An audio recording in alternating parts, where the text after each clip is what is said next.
So good morning. I'm just sitting here sitting outside. Well, it looks like it's about to rain, but just sitting out here thinking. And I really kind of, where my mind is at today, I want to talk about kind of what molds us into who we are as adults. So obviously many things go into that. There's nature versus nurture. Obviously there's things that are genetics. There's also things that are not. So I'm not really going to focus as much on the genetic part of this. I'm not a doctor. I don't know a ton about genetics, so I won't get too much into that. But what I more want to talk about are like the verbal and nonverbal messages we receive, whether intended or not, to send a certain message. They do. So, for example, if the people you're closest to, your mom, your dad, your grandparents, if those people are always super critical or judgmental of a certain act or a certain style or whatever the case may be. Let's say your family thinks that being a police officer would be the worst job ever you could ever have, and they talk about it, and they never tell you directly that you can't be a police officer, but you always hear their opinions of police officers, and they hate the police, and the police are bad, and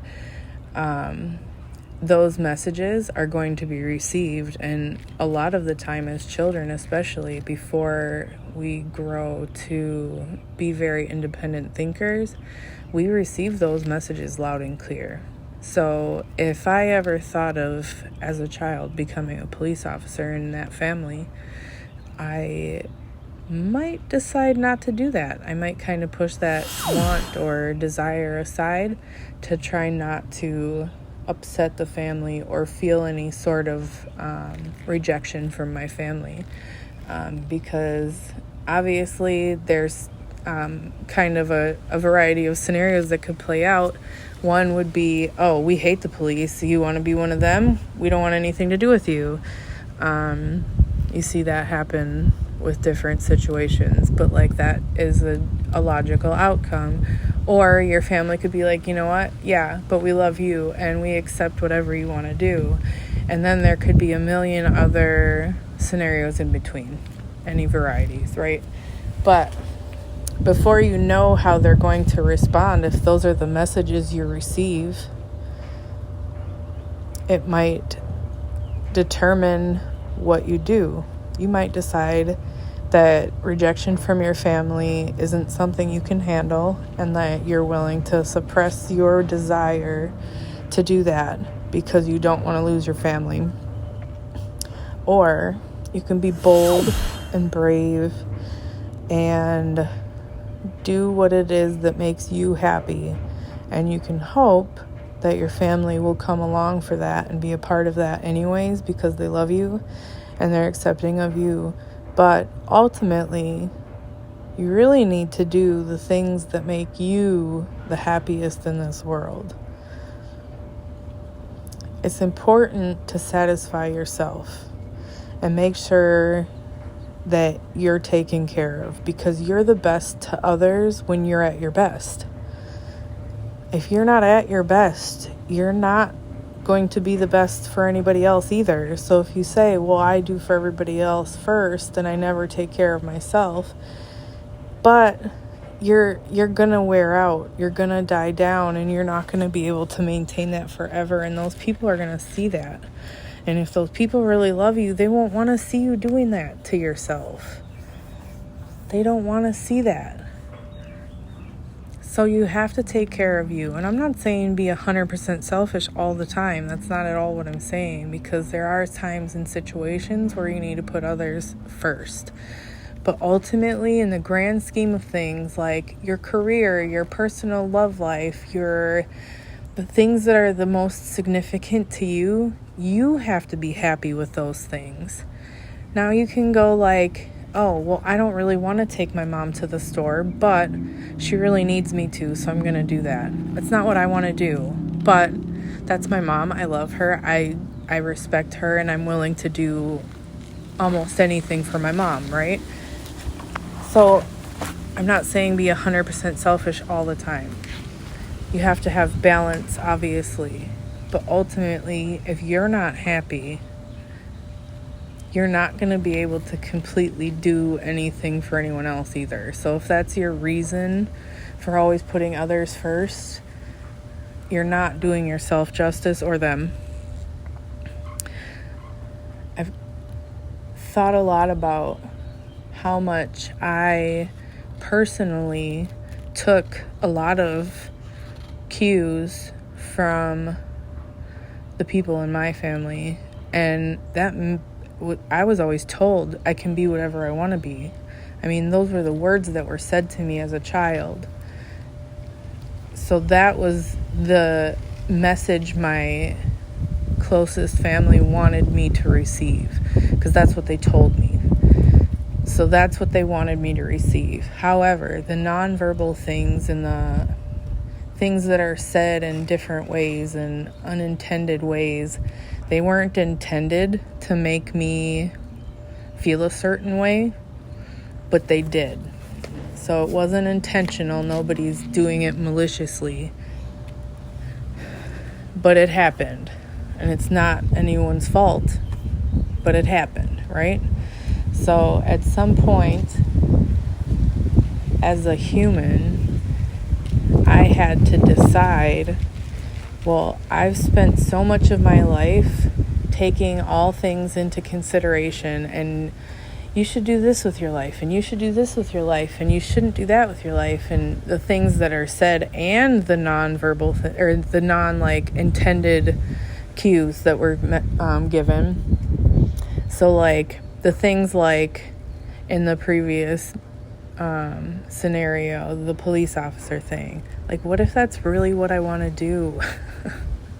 So I take all those messages that were received but not intended to deter me, and then I take the verbal things that were said, and that's not a noble career, and that's not something that you should do, and you take all of those things into consideration, and then you never do what makes you happy. So at some point, you've got to decide to stop trying to make everybody else happy all the time. Because in the long run, you're just wearing yourself down. And are you really happy? Like, you can't be responsible for somebody else's happiness. You need to be responsible for your own happiness. It's really important to be responsible for your own. Think of it this way. It is selfish of you to expect somebody else to make you happy. That is selfish as hell. It is not someone else's responsibility. So think of it.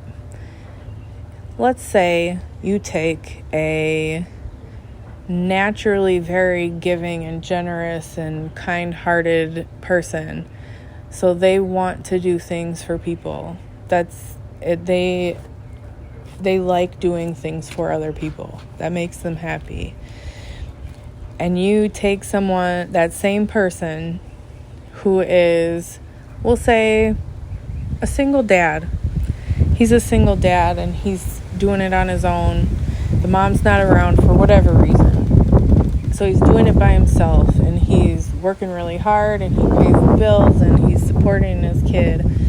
And someone keeps coming to him and going, well, I really need this from you to be happy. So being the person that he is, he's going to try and do that, right? And that's pulling away from his duties. So he's spending a lot of energy on trying to make you happy. So he's getting more and more exhausted from his other duties.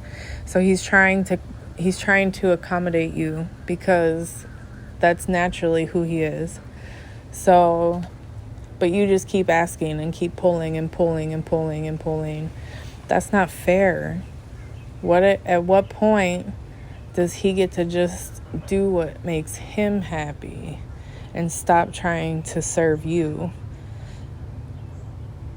That's not fair.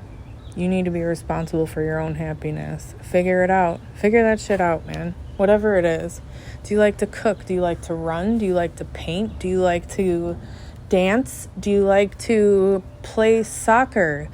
Figure it out. What makes you happy? Do you like to read? Do you like to write? Do you want to just learn a new language? Travel? There's a trillion gazillion different things in this world that can make you happy. Figure it out. Figure out those things. Figure out the things that really speak to your soul and pursue those things. And the people that you'll meet along the way doing the things that make you happy are probably going to be the best bonds you'll make in your whole life. You may or may not lose people from your previous parts of your life. I won't say a previous life because it's all one life. But you might start to lose some of those people. But you have to remember, some people aren't meant to be there forever. Some people aren't meant to be there for very long. And you can take what you got from that and try and make yourself a better person, whether it was good or bad or whatever, and just appreciate what you had when it was there. And then just move forward. And it's okay to check up on people. You don't have to talk to somebody every day or every minute or every week or every month to still keep in touch. Like, you can every once in a while if it's that kind of situation. Like, it doesn't have to be all the time. Everybody's busy. Everybody has their own lives. Everybody's doing their own thing. So you can't expect somebody to always be there for you. Like, it works two ways. Make sure that you don't expect more of someone else than you're willing to give.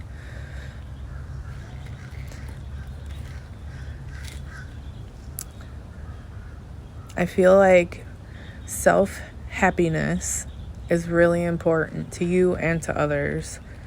If you're happy with yourself and your life and the things that you're giving to your life, then, I mean, it changes everything. It does. It really changes everything. I feel like I have more motivation and more drive now than I've ever had in my whole life because I'm doing things that make me happy. I'm doing things that make me happy, so I'm happier. When I'm around my kids, I'm happier. When I'm at work, I'm happier. I was in a situation with my job. I was really unhappy. And I had to make a choice. I had to make a decision. Do I want to stay this unhappy for any longer and sacrifice my mental health, my happiness, my sanity for a couple bucks? And I had to make a choice. It wasn't worth that little bit of extra money to go through that. So I made that decision. I lost a little bit of money, but I am so much happier. Like, it's not miserable every day I have to go to work anymore. Do I have to do something to compensate for that money? Absolutely. Do I have that something in mind? Absolutely. Am I working on that something? Absolutely. I don't have time to waste. I have responsibilities, I have bills, I have kids, I have things going on, so I absolutely had to have a plan in play before I made that decision. You can't necessarily always just leap without a safety net or a parachute. Sometimes you got to make sure you got your parachute before you jump. I will say there are definitely some times where you do just need to jump and have faith that the water is deep enough to take care of you. So believe me, there's those times, but you've got to make sure you're prepared. I feel like I'm such a procrastinator person. I'm either super impulsive or I'm a huge procrastinator. There is no in between. I'm not a like on a plan schedule type of person. I'm a jumper or it's going to take me forever. So I'm learning how to combine the two and trying to find a middle ground for myself, so I'm more responsible with my decisions. My impulsiveness did lead me to buy a house, which is great. I own my own home, which has gone up in value significantly in the year that I've owned it. So huge investment there, a big win. But yeah, so I'm doing the things that are making me happy, and when something comes along that makes me unhappy, I figure out a way to fix it and change it so that it is something that I'm happy with. Life is whatever you make it. Someone at work, I said, "How's it going?" And he's like, just trying to survive. And I said, "Yeah, that sucks." And he goes, "Yeah, it is what it is." And I said, "Only if you let it." Or only if you let it be, I guess. But seriously, like, it only is what it is if you let it be that. If you don't want it to be that, change it. Figure it out. There's no excuse. The only excuse you can make is that you just give up. Like, if you aren't ready to give up, then why are you just sitting around being miserable? Do the things that make you happy. I promise you will live better. It's so much better. Do the things that make you happy. Honest to God. You'll thank me. Be a good person. With all of that being said, also be a good person. I'm not saying if like torturing things is your thing, like still be a good person. No. Yeah. Be a good human. Definitely. Being a good human and treating others with respect and kindness is definitely important. Yeah. So there's my thought for the day. Let me know if you guys have any suggestions or constructive criticism or suggestions. I think I said that. Sorry. But yeah, just let me know what you guys think. I'm definitely new to this, so I'm open to learn and evolve and grow. So let me know. Thanks for listening. So good morning. I'm just sitting here thinking, sitting outside. Well, it looks like it's about to rain, but I'm just sitting out here thinking. And I really kind of, where my mind is at today, I want to talk about kind of what molds us into who we are as adults. So obviously many, many, many things go into that. There's nature versus nurture. Obviously there's things that are genetics. There's also things that are not. So I'm not really going to focus as much on the genetic part of this. I'm not a doctor. I don't know a ton about genetics, so I won't get too much into that. But what I more want to talk about are like the verbal and nonverbal messages we receive, whether intended or not, to send a certain message. They do. So, for example, if the people you're close